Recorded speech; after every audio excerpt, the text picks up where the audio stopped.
नमस्कार मनोज पाटील. नमस्कार. आपण किती वर्ष आपल्या फार्मिंग क्रॉप केअरची कन्सल्टन्सी घेत आहेत? 4 वर्ष झालं. 4 वर्ष झालं. हो. थोडस मागचा इतिहास सांगाल का? म्हणजे आपलं माणिक चिमणचं कसं आपण मार्केटिंग केली, कशा पद्धतीने माल केला? अनिष्का व्हरायटीज आपल्या 2 व्हरायटीज आपल्याकडे, एक एकरचे 2 प्लॉट आहेत आपले. किती एकरचे? सव्वा एकरचे 1300 गुण आणि 1200 गुण. मग तुम्हीच आता स्वतः मी सांगण्यापेक्षा आपण 4 वर्षामध्ये कशा पद्धतीने उत्पादन काढलं, उत्पादनातून काय साध्य केलं, आणि आज रोजी घड जिरून प्लॉट गेलेली समस्या असताना आणि पावसाळ्यामध्ये अनेकांचे जे सूक्ष्म घड निर्मिती तयार न झाल्यामुळे अनेकांच्या द्राक्ष बागा फेल गेलेल्या आहेत. पण आपल्या द्राक्ष बागेमध्ये आज रोजी देखील आपल्याला भरपूर द्राक्ष घडांची संख्या पाहायला भेटते. माणिक चिमणचा हा आपला प्लॉट आहे.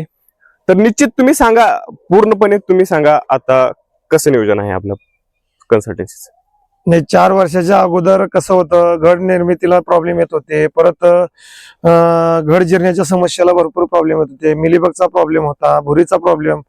ह्या सर्व समस्याला 4 वर्षापासून आपल्या संपर्कात म्हणजे आपल्या कन्सल्टन्सी सोबत राहत असल्यामुळं की आता बघा, कुठेही तुम्हाला डाग डंक दिसणार नाही, कुठं भुरी दिसणार नाही, मिलीबग दिसणार नाही, किंवा घड जिरण्याच्या समस्येला कुठलाच प्रॉब्लेम नाही.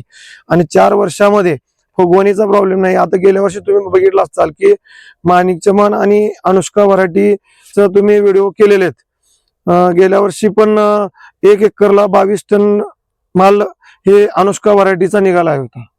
आणि ह्या वर्षी माणिक चिमण आता भरपूर माल आहे आणि ह्या वर्षी एकही घड जिरला नाही. हा, कुठल्याच व्हरायटी म्हणजे समस्या आतापर्यंत आलेली नाही.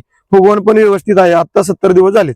आज रोजी आपल्या प्लॉट मध्ये कुठं भुर्री, कुठं मिलीबग्स किंवा कुठं आजपर्यंत डावण्याची समस्या, म्हणजे ज्यावेळेस आपली प्रूनिंग झाली तिथून असं काय आलंय नाही पण फवारलंय असं झालंय का? असं कधीच नाही. प्रिव्हेंटिंग मध्ये पूर्ण फवारण्या आतापर्यंत गेलेल्या आहेत. फक्त 60 दिवसाच्या दरम्यान म्हणजे काळ्या मावाचं जरा थोडस वाटत होतं, एका गडावरती दिसलं होतं. त्यानंतर आपण आपल्या शिफारस जी केली त्यानुसार आपण फवारणी घेतल्यानंतर ती क्लिअर पण झालेला आहे. आता कुठंच नाही.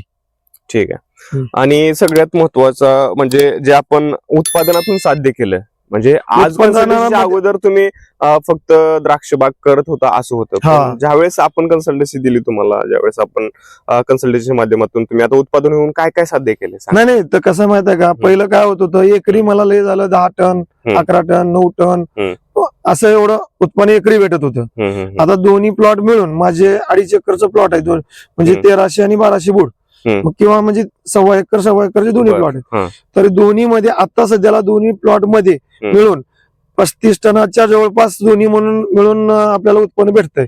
आणि त्याच्यामधून आता बेनिफिट भरपूर काय भेटतंय. मग शेवटी माल मोम्याच पडणं असेल किंवा नाही, मॅन्युफॅक्चरेशन कधीच झालेलं नाही. कधी मनी म्हणजे आपलं मऊ पडत नाहीत माल, एकदम शेवटच्या टप्प्यापर्यंत एकदम हार्ड माल राहतो व्यवस्थित एकदम. आता शेतकऱ्यांना काय सांगाल? आता आपण जे एप्रिल 6 दरम्यान नॉर्मल एक शेड्यूल PDF तयार केलेला आहे. आपण ज्या शेतकऱ्यांपर्यंत पोहोचत नाही त्या शेतकऱ्यांना साधारण कमी किमतीमध्ये आपण हे PDF झेरॉक्स काढून त्यांनी वापरावं, आणि ज्यांनी वापरले त्यांना ह्या वर्षी घड जिरणे अथवा घड न लागणे अशी समस्या जाणवली नाही. त्यांना खुडे करावे लागले अक्षरशः प्लॉट मध्ये.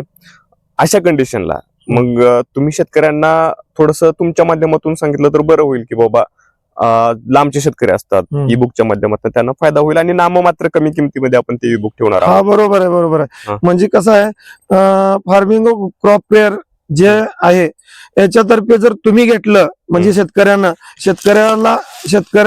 की त्याचा फायदाच होणार आहे की बाबा, जेणेकरून शेतकऱ्याचा फायदा झाला पाहिजे, शेतकरी शेतकऱ्याचा फायदाच करू शकतो.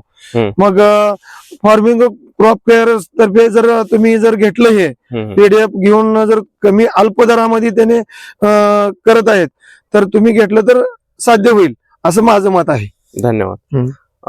धन्यवाद आपण दिलेल्या या छोट्याशा मुलाखतीबद्दल. आणि आपण अशाच पद्धतीने आपल्या द्राक्षबागेमध्ये आजपर्यंत आपली द्राक्षबाग फेल गेली नाही, आणि यापुढेही आपण जोपर्यंत आपल्या द्राक्षबागा आहेत तोपर्यंत आपण नक्कीच उत्पादन काढत राहू, ही हमी तुम्हाला मी माझ्या फार्मिंग क्रॉप केअरच्या माध्यमातून देतो. आजच्या बाईट बद्दल थँक्यू.